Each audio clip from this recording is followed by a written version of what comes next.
आज की वीडियो में आपको पता चलेगा कि ये जो डॉक्यूमेंट्स मांगे जा रहे हैं इसको आपने किस तरीके से डील करना है। तो जब आपसे ये डॉक्यूमेंट्स मांगे जाएंगे तो आपने इसको स्टेप बाय स्टेप किस तरीके से अपलोड करना है। ज्यादातर केसेस में फैमिली रियूनियन के जो कार्ड हैं उनसे ये वाले डॉक्यूमेंट्स मांगे जा रहे हैं। फैमिली रियूनियन के कार्ड में अगर ये डॉक्यूमेंट मिस कर दिया तो आपको फाल्टा आएगा। हेलो एवरीवन, वेलकम टू पुर्तगाली इमिग्रेशन डायरीज। मेरा नाम है दानिश कंवर और आज की वीडियो में आपको to the point step by step बताएंगे। अगर आपका रिन्यूअल का कार्ड है और आपसे ये डॉक्यूमेंट्स मांगे जा रहे हैं जो कि 9 तरीके के डॉक्यूमेंट्स हैं, तो इसमें आपने किस तरीके से डील करना है, किस किस तरीके से इसको लगाना है और कौन सी ऐसी चीज़ है जिसके लिए आपको किसी लॉयर की सर्विसेज लेनी पड़ सकती हैं। तो चलें शुरू से स्टार्ट करते हैं। व्यूअर्स, सबसे पहले जब आप अपना पोर्टल ओपन कर लेते हैं और वहां पे आप फीस पे कर देते हैं, यानी आपने अपना पोर्टल ओपन किया। पोर्टल अगर आपकी ईमेल नहीं चल रही, उसके लिए हमने काफ़ी वीडियोस बनाई हुई हैं। फिर भी अगर आपको कोई कंफ्यूजन है या हमारी सर्विस लेनी है तो आप हमसे भी कांटेक्ट कर सकते हैं। तो हम अज्यूम करें कि जो भी ये वीडियो देख रहे हैं उनका पोर्टल ओपन हुआ हुआ है, उनका फिनांस सोशल का जो एरर होता है वो रिजॉल्व हुआ हुआ है, उन्होंने आयमा को फीस पे कर दी है। फीस पे करने के 3 से 4 दिन बाद उनका डॉक्यूमेंट्स का ऑप्शन ओपन हुआ हुआ है, यानी जब डॉक्यूमेंट पे क्लिक करते हैं तो उनसे देखा जाता है कि क्या उनसे ये डॉक्यूमेंट्स मांगे जा रहे हैं या उनसे ये डॉक्यूमेंट्स मांगे जा रहे हैं। अगर आपसे ये डॉक्यूमेंट्स मांगे जा रहे हैं तो इसमें लगता है मीन्स ऑफ सब्सटेंस कि आपकी अर्निंग कहाँ से हो रही है, और सेकंड पे आपका लगता है पासपोर्ट जो कि नोटराइज हुआ हुआ होना चाहिए।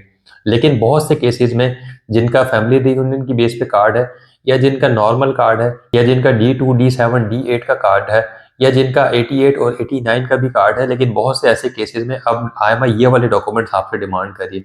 तो स्टेप बाय स्टेप आपको बताते हैं इसमें क्या क्या लगाने की जरूरत होती है। सबसे पहले वो आपसे मांग रहे हैं आपका टीआरसी कार्ड। सेकंड में भी आपसे टीआरसी कार्ड मांगा जाता है, लेकिन अगर फैमिली की बेस पे ये कार्ड है तो जो मेन एप्लीकेंट है जिसकी बेस पे फैमिली यहाँ आई थी उसमें उनका कार्ड लग रहा होता है। उसके बाद आपके हाउस से रिलेटेड जो डॉक्यूमेंट्स हैं, जिसमें आईएमआई आजकल डिक्लेरेशन मांगती है तो डिक्लेरेशन आपको देना होता है।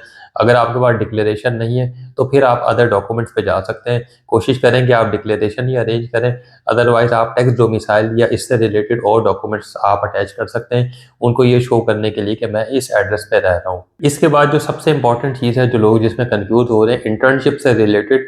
तो अगर आप जिससे भी सर्विस ले रहे हैं अगर वो लॉयर हैं तो वो इसका आंसर कर सकते हैं। तो अगर आप 88 89 पे आए थे तो आपके पास इंटर्नशिप नहीं होगी, या आपका अगर बेबी है और उसका कार्ड रिन्यू हो रहा है तो जाहिर है उनके पास भी इंटर्नशिप नहीं होगी।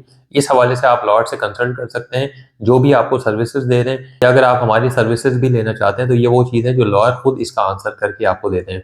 तो एक तो ये चीज़ है जिसके लिए आपको किसी की भी सर्विस की नीड हो सकती है। उसके बाद मांगा जाता है मीन्स ऑफ सब्सटेंस, और ये मीन्स ऑफ सब्सटेंस सबसे ज़्यादा इंपॉर्टेंट है। इसकी वजह क्या है कि अगर आपका कार्ड 88 और 89 पे है तो आप अपने इनकम के प्रूफ लगाएंगे, लेकिन ये अज्यूम करें कि अगर आपका बेबी है और उसके कार्ड का रिन्यूअल है तो आपने सिर्फ अपनी इनकम के प्रूफ नहीं लगाने, साथ में एक टर्म ऑफ रिस्पॉन्सिबिलिटी भी लगाना है जो फिल करके आपने उस पर साइन करना है कि मैं इसकी रिस्पॉन्सिबिलिटी ले रहा हूँ कि ये मेरा बेबी है या ये मेरी वाइफ है, और इनको जो इनका सर्वाइवल है वो मेरे थ्रू हो रहा है और मैं अपनी इनकम की स्टेटमेंट लगा रहा हूँ। ये बहुत इंपॉर्टेंट है, लोग इसको मिस करते हैं, सिर्फ अपनी अर्निंग दिखा देते हैं। लेकिन आयमा को ये भी बताना होता है कि इनका आपके साथ क्या रिलेशन है, यानी आप इनकी रिस्पॉन्सिबिलिटी ले रहे हैं। सिर्फ उसी केस में लगेगा अगर आपका बेबी या आपकी वाइफ आपके ऊपर डिपेंडेंट है। अगर आप खुद से ही अपना सर्वाइवल कर रहे हैं तो आप इस केस में सिर्फ और सिर्फ अपनी इनकम की स्टेटमेंट्स लगाएंगे, सैलरी स्लिप्स लगाएंगे, जॉब कॉन्ट्रैक्ट लगाएंगे, एक्टिविटी लगाएंगे, ग्रीन स्लिप्स लगाएंगे। वो एज पर द क्राइटेरिया, जो आप जिस क्राइटेरिया में मीट करते हैं उसके हिसाब से आपको लगाना पड़ेगा। उसके बाद एक और चीज़ ऐसी मांगी जा रही है जिसके लिए आप जिसकी भी सर्विसेज लेंगे वो उसका आंसर कर सकते हैं। आप इसको खुद नहीं कर पाएंगे क्योंकि मांगा जाता है कि एक्सेप्शनल कंडीशंस अगर आपके साथ कोई है तो वो आपने यहाँ पे मेंशन करनी है।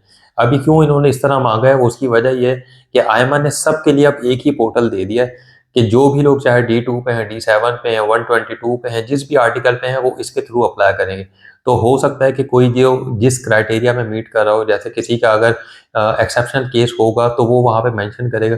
तो इन्होंने सबको कैटेगराइज करने के बजाय एक जनरल फॉर्म दे दिया, और इसके लिए भी आपको किसी की भी सर्विस लेने की जरूरत पड़ सकती है। उसके बाद आपने अगला जो डॉक्यूमेंट लगाना होगा वो आपका हेल्थ से रिलेटेड है। आप अपना एसएनएस लगा सकते हैं। अगर एसएनएस का डॉक्यूमेंट नहीं है तो आप जिससे सर्विसेज ले रहे हैं वो एक ड्राफ्ट लिख के देते हैं कि इनका नाम ये है, इनका पासपोर्ट नंबर ये है, इनका एसएनएस नंबर ये है, इस डेट को बना है, और नीचे उस लॉयर के सिग्नेचर होते हैं जिसकी बेस पे उनका रिन्यूअल इस डॉक्यूमेंट की बेस पे हो जाता है। इसके बाद सबसे इंपॉर्टेंट चीज़, पूरे पासपोर्ट की स्कैन, और जो कि नोटराइज हुआ हुआ होना चाहिए। अभी हमारे सामने कुछ ऐसे केसेस आए जिन्होंने कहा कि हमने आपकी वीडियोस देखते हुए खुद से रिन्यूअल किया, कोई भी नोटराइज नहीं किया था कोई भी पेज, लेकिन हमारा रिन्यू हो गया।